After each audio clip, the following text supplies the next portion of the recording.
بسم الله الرحمن الرحيم. الحمد لله رب العالمين، والصلاة والسلام على النبي الأمين محمد وعلى آله وصحبه أجمعين. اما بعد. دوستان عزیز، برادران و خواهران گرامی، امروز در هشتمین درس از کتاب الاربعین امام آجری رحمه الله تعالی هستیم.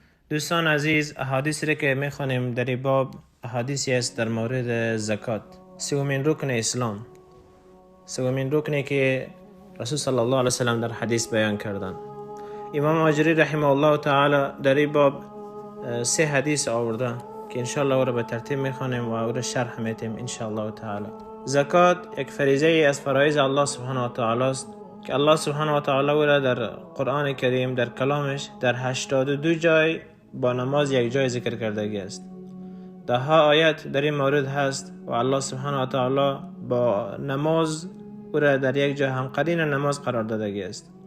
چنانچه الله سبحانه و تعالی در سوره البقره در ابتدایش میفرماید: الف لام میم ذلك الكتاب لا ريب فيه هدى للمتقين الذين يؤمنون بالغيب ويقيمون الصلاة ومما رزقناهم ينفقون. الله سبحانه و تعالی در اینجا ابتدا از صفات مؤمنین بیان میکنه، کسانی هستند که ایمان به غیب میارن و نماز برپا میدارن و از زکات مال خود میپردازن. چنانچه میفرماید: و رحمتی وسعت کل شیء، رحمت ما فراغ شده است بر هر چیز، فساکتبها للذین یتقون یؤتون الزکات والذین هم بآیاتنا یؤمنون. فقط برای کسانی رحمت الله تعالی می باشه که تقوای الهی را پیشه کردن و زکات مال خود دادن و به الله ایمان آوردن و به آیاتش ایمان آوردن. و الله سبحانه و تعالی در سوره المؤمنون صفات مؤمنون بیان میکنه که قد افلح المؤمنون الذين هم في صلاتهم خاشعون، و در آیت دیگر الله تعالی میگه والذین هم للزکات فاعلون. رستگار شده مؤمنون، کسانی که به نمازهای خود خاشع هستند و صفت دیگرشان این است که زکات مال خود میپردازند. و این زکات که در دین تمامی انبیا بود، چنانچه الله سبحانه و تعالی از اسماعیل علیه السلام خبر دادگی است: واذكر في الكتاب إسماعيل إنه كان صادق الوعد وكان رسولا نبيا وكان يأمر أهله بالصلاة والزكاة وكان عند ربه مرضيا. الله سبحانه و تعالی در اینجا از اسماعیل علیه السلام یاد کرده است که اسماعیل علیه السلام اهل خود به نماز و زکات امر میکرد. و همچنین از عیسی علیه السلام الله سبحانه و تعالی یاد میکنه که عیسی علیه السلام به مردم میگه وقتی که طفل بود: قال إني عبد الله آتاني الكتاب وجعلني نبيا وجعلني مباركا أينما كنت وأوصاني بالصلاة والزكاة ما دمت حيا. میفرماید که ما بنده الله هستم، الله سبحانه و تعالی به من کتاب دادگی است و من نبی الله هستم و الله سبحانه و تعالی مرا وصیت کردگی است به نماز و زکات تا زمانی که زنده هستم. و رسول صلی الله علیه و سلم در حدیث میگن: یا ابن آدم انفق علیک، صدقه بده، زکات مال خود پرداخت بکو تا برات داده شوه، انفاق شوه. و رسول صلی الله علیه وسلم میگن: ما نقص مال عبد من صدقه، مال کسی از صدقه نقص نمیبینه. کسی زکات مال خود بپردازه، صدقه بده، او نقص نمیبینه، ضرر نمیبینه هیچ وقت. و در حدیث دیگر رسول صلی الله علیه وسلم میگن: کل امرئ فی ظل صدقته یوم القیامه حتی یقضی بین الناس. کسایی که صدقه میتن، هر کسی که صدقه میته، چقدر که صدقه داده همون قدر در روز قیامت در سایه صدقه خود می باشه تا زمانی که بین مردم فیصله میشه. و برای کسانی که زکات مال خود نمیپردازن وعید بسیار سختی آمدگی است که در این حدیث در کتابی که امام آجری رحمه الله گذاشته بعضی حدیث میخوانیم ان شاء الله. و چنانچه آیه قرآن است الله سبحانه و تعالی در سوره فصلت میگه: وویل للمشرکین الذین لا یؤتون الزکات وهم بالآخرة هم کافرون. و وای بر مشرکین باشه، کسانی که زکات مال خود نمیتن و با آخرت کافر هستند. و الله سبحانه و تعالی را صفات منافقین بیان کردگی است: ولا یأتون الصلاة الا وهم کسالى ولا ينفقون الا وهم کارهون. منافقین کسانی هستند که نماز خود به تنبلی میخوانند، نماز میخوانند بسیار به تنبلی و نفقه نمیکنن مگر اینکه بسیار برایشان سخت تمام میشه. صدقه دادن، زکات دادن برایشان سخت تمام میشه. و الله سبحانه و تعالی از صفات دوزخی یاد میکنه، از اونها الله تعالی پرسان میکنه در روز قیامت: ما سلککم فی سقر، چی چیز شما را وادار کرد که در سقر، در دوزخ بیاین؟ قالوا لم نکن من المصلین ولم نکن نطعم المسکین. میگن که ما از نمازگزاران نبودیم و ما صدقه مال خود نمیدادیم.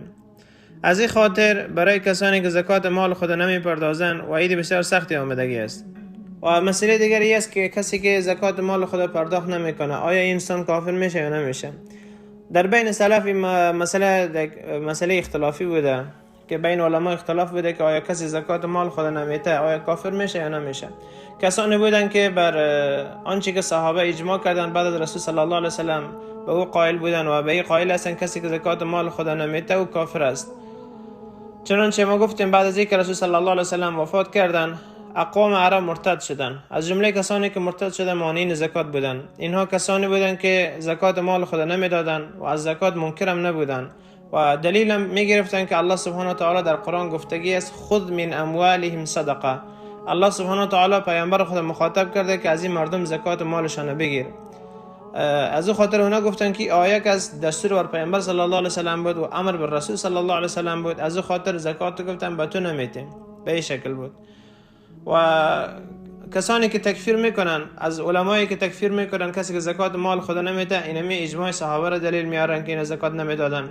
و همچنین روایتی است از عبدالله بن مسعود رضی الله تعالی عنه که او را امام احمد و امام لالکایی او را در نقل کردن و سندش هم صحیح است. عبدالله بن مسعود رضی الله عنه میگه من اقام الصلاه ولم يؤدي الزکات فلا صلاه له. میگه کسی که نماز برپا بداره و زکات نده نمازش نمیشه، یعنی کافر است. و در روایت دیگر عبدالله بن مسعود میگه ما تارک الزکات بمسلم، کسی که زکات نمیده و مسلمان نیست. از همین خاطر بین علما اختلاف بوده در تکفیر از این. و دلیل دیگری که در قرآن هست الله سبحانه و تعالی از حال مشرکین بیان کرده. مشرکینی که توبه میکنن میآیند میگه فإن تابوا وأقاموا الصلاة وآتوا الزکاة فإخوانكم في الدین. اگر توبه کردن از شرکشان از کفرشان و نماز برپا داشتن و زکات مال خود دادن فإخوانكم في الدین، اینها برادران شما در دین هستند. و به همین قسم آیات زیادی در قرآن آمده و آیاتی است که در سوره بینه است. الله سبحانه و تعالی بعد از عبادت خودش دستور میده که بر اقامه نماز و زکات الله سبحانه و تعالی دستور داده است. از همین خاطر بین علمای سلف اختلاف بوده. بعض علما میگفتن کسی که زکات نمیده اگر از روی بخل باشه، از روی کنیسی و خسیسی باشه، میگفتن این انسان کافر نمیشه. لیکن بعض علما را استدلال میکردن به اجماعی که بعد از وفات رسول صلی الله علیه وسلم آمد و به اقوالی که از صحابی عبدالله بن مسعود رضی الله عنه نقل است و به آیاتی که از قرآن کریم می باشه. چنانچه ترک نماز کفر است، ترک یک نماز کفر است، به همون شکل ترک زکات را کفر میدانند، چون زکات که است در 82 آیت با نماز در قرآن در یک جا ذکر شدگی است. حدیث میخوانیم ان شاء الله تعالی. حدیث اولی که امام آجری رحمه الله در مورد زکات گذاشتگی است، حدیثی است که از ابی هریره رضی الله عنه روایت است. رسول صلی الله علیه وسلم میفرمایند ایما رجل له مال لم يعط حق الله عز وجل منه الا جعله الله عز وجل شجاعا على صاحبه يوم القيامه. کدام انسانی که زکات مال خود پرداخت نمیکنه، او انسان در روز قیامت در حال میآید یک ماری که سرش سفید می باشه، مار بسیار وحشتناک است. سرش از چی چیز سفید می باشه؟ از اینکه بسیار زهر داره و این از خطرناکترین مارها در دنیا می باشه که رسول صلی الله علیه وسلم میگن اون مار میآید در روز قیامت له زبیبتان که دو خال سیاه داره بالای چشم خود، تنهشه حتی یقضی بین الناس. این انسان میگزه، این انسان نیش میزنه تا زمانی که بین مردم الله سبحانه و تعالی فیصله میکنه، حکم میکنه. یعنی در روز قیامت وقتی که انسانی که زکات مال خود نداده وقتی که حشر میشه، این ماری هست، این مار که به گردن از این تو میخوره، مار بسیار بزرگی است و گفتیم از اون مارای بسیار خطرناکی است که زهر بسیار زیاد داره و ایره نیش میزنه. بعد این انسان میگه مالی ولک، میگه چرا میگه مرا اذیت میکنیم، چی شده که مرا گرفتگی است در بین قدر خلایق؟ میگه انا کنزک الذی جمعت لهذا اليوم، میگه من همو گنج تو هستم، همو گنجی که ذخیره کرده بودی برای روز. فیضع یده فی فیه فیقدمها، و مار کسوره میگیره، دست او را میگیره و فیقدمها، او را نیش میزنه، او را فی فیه یقدمها، در دهن از او کس نیش میزنه. الله سبحانه و تعالی ما شما را نجات بده. حدیث دیگری که میخوانم حدیثی است که ابوذر رضی الله عنه روایت میکنه از زمانی که قبل از هجرت رسول صلی الله علیه وسلم، از زمانی که در کعبه بودن، در مکه بودن، میگه انتهیت الى النبی صلی الله علیه وسلم وهو جالس في ظل الكعبه فلما رآني قال هم الاخسرون ورب الكعبه. ابو ذر رضی الله عنه میفرماید ما در نزد پیامبر صلی الله علیه و سلم رفتم که آنها نشسته بودند در سایه کعبه. میگه زمانی که مرا دیدن میگه گفتن که آنها زیان دیدگان هستند، قسم بر رب کعبه آنها خسران شدن، زیان دیدن. میگه فجئت حتى جلست فلم اتقار ان قمت فقلت یا رسول الله فداك ابي و امي من هم.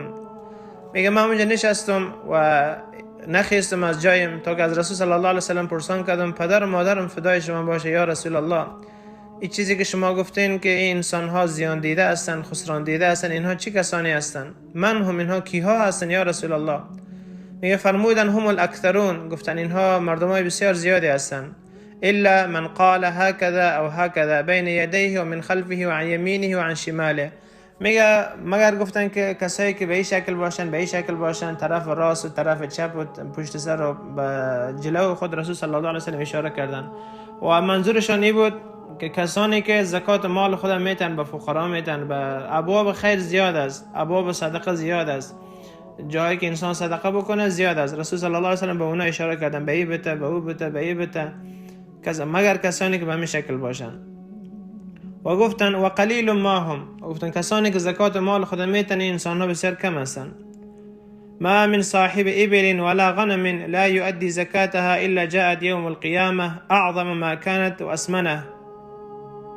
میفرمایند او کسی که شتر داره و گوسفند داره زکات مال خود نمیته و در روز قیامت در حال میایه، در حال مالش میایه که بسیار بزرگ شده و بسیار چاق شدگی است. تنطحه بقرونها و تطعه باخفافها كلما نفذت اخراها عادت عليه اولاها حتى يقضي بين الناس. رسول صلی الله علیه و سلم میفرمایند این انسانی که در دنیا شتر داشت، شتران زیادی داشت، وقتی که از اونا زکاتش نداده بود، در روز قیامت وقتی حشر میشه که انسان در زمین انداخته میشه، قبل از اینکه حساب کتاب شود در میدان محشر، قبل از اینکه حساب کتاب شود در روی زمین انداخته میشه، شترایش از سر و تیر میشن، با پای چپ ایره لگد میکنن، با پای چپ ایره لگد میکنن، تیر میشن. وقتی که ابتدایش تیر میشه باز انتهایش میآید. خلاصه به همین شکل ادامه داره تا زمانی که بین مردم الله سبحانه و تعالی فیصله کنه که این جنتی شوه دوزخی شوه. و کسایی که در دنیا گاو داشتن، رسول صلی الله علیه و سلم میگن که تنطحو بقرونها، گاوایش کس او را تیر میشن، او را شاخ میزنن، با شاخ خود میزنن، او را به همین شکل ادامه میتن، یکیش تیر میشه دیگریش میاد، یکیش تیر میشه دیگریش میاد، به همین شکل ادامه داره تا زمانی که الله سبحانه و تعالی بین عباد، بین بندهاش فیصله میکنه. حدیث دیگری که میخوانیم حدیثی است که رسول صلی الله علیه و سلم بیان میکنن. این حدیث در بیان نصاب زکات میباشه، نصاب طلا و نقره، نصاب حیوانات و نصاب کشت و میوه هایی که میشه نصاب از رو بیان میکنن. رسول صلی الله علیه و سلم در اینجا میگن لیس فیما دون 5 اواق صدقتون، اگر از 5 اوقیه بیشتر نبود صدقه نیست، زکات نیست. در اینجا نصاب طلا و نصاب نقره بیان میشه. اواق که است جمع اوقیه است که 40 درهم میباشه که مساوی میشه با 200 درهم از نقره خالص و اگه حساب گرم بگیریم 595 گرم میشه، 595 گرم میشه. کسی که 595 گرم نقره داشت به همون قدر اگر نقرهش رسیده بود و 1 سال از او تیر شده بود زکاتش برش واجب میشه. و نصاب طلا که است 20 دینار است که مساوی میشه به 20 مسقال و به حساب امروز که اگر بگیریم اگر طلای عیار 24 باشه با 85 گرم میشه. اگر کسی 85 گرم داشت نصاب طلایش برابر است، باید زکات مال خود پرداخت بکنه. اگر طلای عیار 21 بود 96 گرم است. اگر طلای عیار 18 بود مساوی میشه با 113 گرم. و مقدار نصابی که از طلا و نقره می باشه 2.5% است که 40 در 1 میشه. کسی اگر 85 گرم طلای عیار 24 داشت باید زکات مال خود بده. 85 تقسیم بر 40 میکنه، 85 تقسیم بر 40 میکنه، چقدر که شد امور زکات میته. مثال یک نفر نیم کیلو طلا داره، نیم کیلو طلا از طلای 24 عیار داره و گفتیم طلای 24 عیار که از نصابش 85 گرم میباشه. نیم کیلو طلا که 500 گرم است، 500 گرم تقسیم بر 40 میکنه، تقسیم بر 40 کردیم 12.5 گرم باید زکات طلای خود پرداخت بکنه. مقدار نقره هم گفتیم که نصاب نقره 595 گرم است، 595 گرم است. اگر یک نفر 595 گرم نقره داشت، زکات برش واجب میشه و چقدر که بود تقسیم بر 40 میشه. چقدر بود بازم زکات مال خود پرداخت میکنه. تو زمانی که به این مقدار نرسه، نصابش به این مقدار نرسه، برش زکات واجب نمیشه، این مقداری که بیان کرده.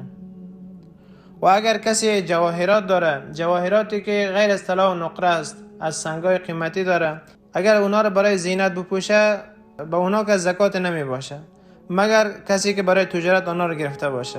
این جمهور علما و بلکه اجماع صحابه است. اجماع صحابه است که از زیوراتی که از طلا و نقره نمی باشه، از اونا که است زکات نیست، مگر کسی که از اونا به عنوان تجارت استفاده بکنه. باز مسئله تجارت که آمد، باز در مسئله باز تقسیم میشه، از به حساب طلا و نقره حساب میشه، چقدر بود باز 1 سال تیر شده بود اون زکات مال خود پرداخت میکنه. و پیسه هایی که امروز هست و در دنیا امروز چالش داره، در اصل خوی پیسه ها در زمان مسلمان ها نبوده و در زمان حکومت ها نبوده و اصل پول که از همون طلا و نقره بوده، لیکن بعدها که کفار آمدن این چیزا رواج پیدا کرد و اینا هم که به قیاس میشه بر طلا و نقره، بر مقدار طلا و نقره که چقدر است با ما قیاس میشه. و رسول صلی الله علیه و سلم در این حدیث در ادامه میفرماین لیس فیما دون 5 ذود صدقه. و در اینجا رسول صلی الله علیه و سلم زکات شتر بیان میکنن. زکات شتر تا زمانی که به 5 شتر نرسه به او زکات نیست. اگر از 5 شتر زیادتر شد باز به او زکات واجب میشه. و در ادامه رسول صلی الله علیه و سلم میگن لیس فیما دون 5 اوسق صدقه. تا زمانی که زراعت و میوه ها به 5 اوسق کس میکیال میشه که 60 ساع است. 60 ساع است که اگر مساوی بکنیم 647 گرم میباشه از گندم، 647 کیلوگرم از گندم میباشه. تا زمانی که به همین قدر نرسه به انسان کس زکات نیست. و حدیث دیگر میخوانیم که امام ماجری رحمه الله را کمی بیشتر توضیح میتن. حدیث دیگری است که عبدالله بن عمر رضی الله عنهما دری بیان میکنه. حدیثی است که رسول صلی الله علیه و سلم در این حدیث زکات شتر و زکات بعضی از حیوانات بیان کردن، مقدارش چقدر باشه. و ایره که ابوبکر صدیق رضی الله عنه میره انجام داد، بعد از ابوبکر صدیق عمر رضی الله عنه میره انجام داد و به همین شکل اجماع است و به ما ماندگی است. گفتیم چنانچه در حدیثی که قبلی خواندیم رسول صلی الله علیه و سلم گفتن شتر تا زمانی که به 5 نرسه به او زکات نیست. یعنی اگر یک انسان تا 5 تا شتر نداشته باشه، اگر 4 تا شتر داشت به او زکات نیست. اگر 5 تا شتر داشت باز به او زکات واجب میشه. و به این شکل است که از 5 تا شتر تا 9 شتر داشت 1 گوسفند باید بده و از 10 شتر تا 14 شتر داشت باید 2 گوسفند بده زکات مال خدا. و از 15 شتر تا 19 شتر اگر داشت باید 3 گوسفند بده و از 20 شتر تا 24 شتر داشت باید 4 گوسفند بده. اگر انسان 25 شتر تا 35 شتر داشت همین مقدار، این کس باید 1 شتر ماده‌ای که 1 سال تکمیل کرده باشه و در سال دوم داخل شده باشه باید او بده.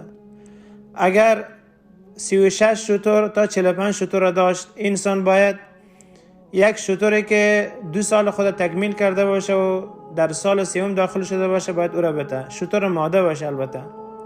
با اولی هم که شتر ماده بود که گفتیم 1 سال خود تکمیل کرده باشه، در دوم قدم گذاشته باشه. اگر 46 شتر تا 60 شتر داشت، این انسان که از 1 شتر ماده‌ای که 3 سال تکمیل کرده باشه در 4مین سال خود داخل شده باشه، شتر ماده باشه، او را زکات میده. در صورتی که از 46 شتر تا 60 شتر بود.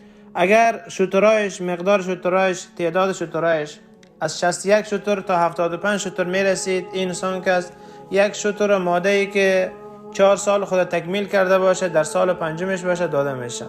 اگر از 76 شتر تا 90 شتر بود، این انسان که است 2 شتری که 2 سال خود تکمیل کرده باشن در سال سوم داخل شده باشن او را میتن شترهای ماده. اگر 91 شتر داشت تا 120 شتر، 2 شتر ماده ای که 3 سال خود تکمیل کرده باشن در سال چهارمش باشن اما قدر زکات میتن. اگر از 120 شتر زیاد شد که چقدر که زیاد شد، در هر 50 شتر که است 1 شتری که 3 سال خود تکمیل کرده باشه، شتر ماده ای که 3 سال تکمیل کرده در سال چهارمش باشه داده میشه. و اگر در هر 40 شتر بود، در هر 40 شتری که بود، باز او که شتری که ماده‌ای که 2 سال خود تکمیل کرده باشه در سال سومش باشه داده میشه. مثال یک نفر از 121 شتر تا 129 شتر داره. این کس باید 3 شتر ماده‌ای که 2 سال خود تکمیل کرده باشه در سال سومش باشه بده. و اگر شترایش از 130 شتر تا 139 شتر بود، باید 1 شتر ماده‌ای که 3 سال خود تکمیل کرده باشه در سال چهارمش باشه باید او را بده. و همچنین 2 شتر ماده‌ای که 2 سال خود تکمیل کرده و سال سوم قدم گذاشته او را بده. و اگر از 140 شتر تا 149 شتر بود، 2 شتر ماده‌ای که 3 سال خود تکمیل کرده باشه در سال چهارمش باشه باید او را بده و همراه 1 شتر ماده‌ای که 2 سال خود تکمیل کرده در سال سومش باشه. و اگر از 150 شتر تا 159 شتر بود و باید 3 شتر ماده‌ای که 3 سال خود تکمیل کرده در سال چهارمش قدم گذاشته او را بده. و اگر از 160 شتر تا 169 شتر بود، با 4 تا شتری که ماده باشه و 2 سال خود تکمیل کرده باشه در سال سوم گذاشته باشه با دو را بده. اگر از 170 شتر تا 179 شتر بود، باید 3 شتر ماده‌ای که 2 سال خود تکمیل کرده باشه با 1 شتری که 3 سال خود تکمیل کرده و در سال چهارم قدم گذاشته باید بده. و اگر از 180 شتر تا 189 شتر بود، باید 2 شتری که 2 سال خود قدم گذاشته در سال سومش داخل شده با 2 شتری که 3 سال خود تکمیل کرده و سال سوم قدم گذاشته بده. اینا کلش هم شترهای ماده است. در زکات کل شترهای ماده داده میشه. و اگر از 190 شتر تا 199 شتر داشت، این انسان که باید 3 شتر ماده‌ای که 3 سال تکمیل کرده در سال چهارمش داخل شده با 1 شتری که 2 سال تکمیل کرده در سال سوم داخل شده باید پرداخت بکنه، زکات مال خود بده، زکات هم شترهای خود. و اگر از 200 شتر تا 209 شتر بود، باید انسان 4 شتر ماده‌ای که 3 سال خود تکمیل کرده در سال چهارم قدم گذاشته با 5 شتری که 2 سال خود تکمیل کرده و در سال سوم قدم گذاشته باید بده. این حساب شتر می باشه. این حساب شتر می باشه. و نصاب گاو که است در از او گاومیش هم داخل میشه.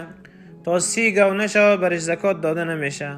اگر انسان از 30 گاو داشت تا 39 گاو، یک گوساله‌ای که 1 سال داشته باشه یا کمتر از 1 سال باشه زکاتش هم داده میشه.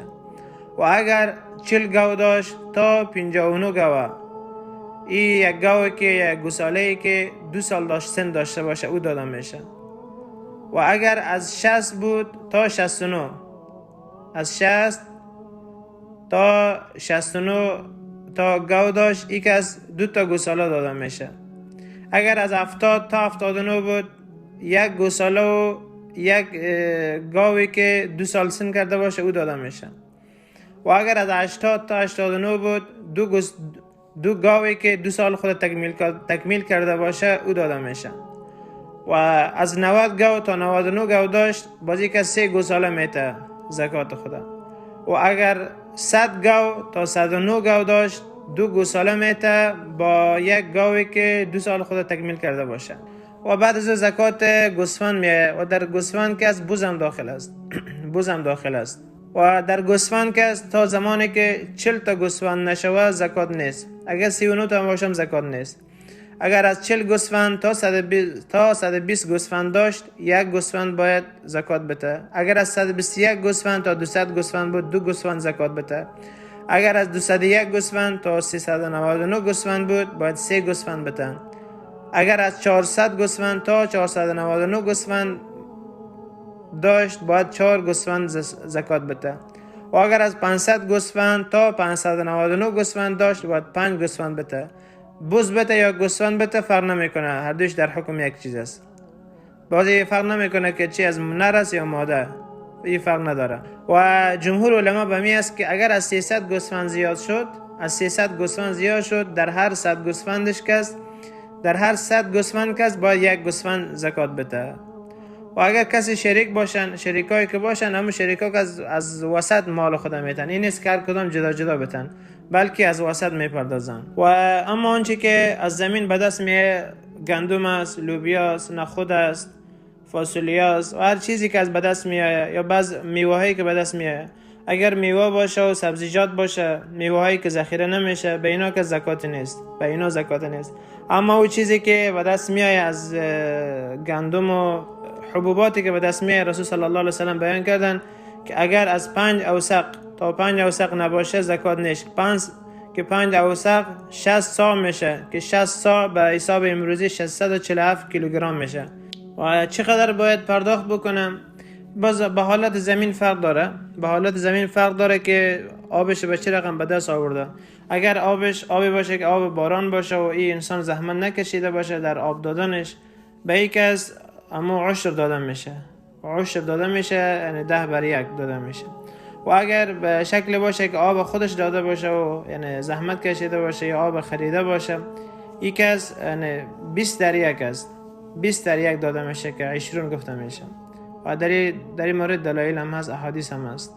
و در ادامه حدیثی که امام آجری رحمه الله حدیث بزرگی است آورده از ابن عمر رضی الله عنهما، و این حدیثی که از انس رضی الله عنه روایت میکنه در بعض روایت دیگر، در آخرش میگه که صدقه که از مالی که عیب داشته باشه از او گرفته نمیشه. کسی حق نداره که مالی که عیب داره او مال مریض خدا یا مال عیب دار خدا به زکات پرداخت بکنه. و همچنین مالش که 3 قسمت میشه. یک مالش که از بسیار مثال چاق است، یک مالش از کمی ضعیفتر است، مالی که متوسط است، اما مال متوسطش به زکات داده میشه. زکات مال خود همونو میگیرن.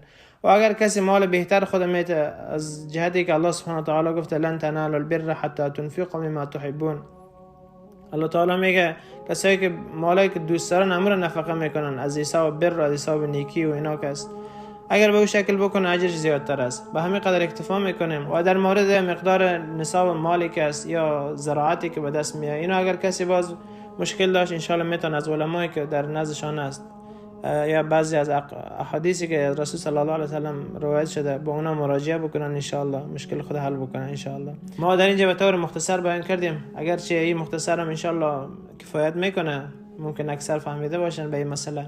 اگر کسی نفهمیده باشه به مقدار زکاتش، به اون چیزی که برش زکات چقدر مال است، چقدر واجب میشه، بره انشالله از علمایی که میشناسه، علمای حقیقی باشن یا کتابایی که در این مورد نوشته شده اون رو بخونن، انشالله در دادن زکات که از اهتمام بورزن سعی بکنن. سبحانك اللهم وبحمدك اشهد ان لا اله الا انت استغفرك واتوب اليك. جزاكم الله خيرا، بارك الله فيكم، صلى الله وسلم على نبينا محمد وآله وصحبه أجمعين برحمتك يا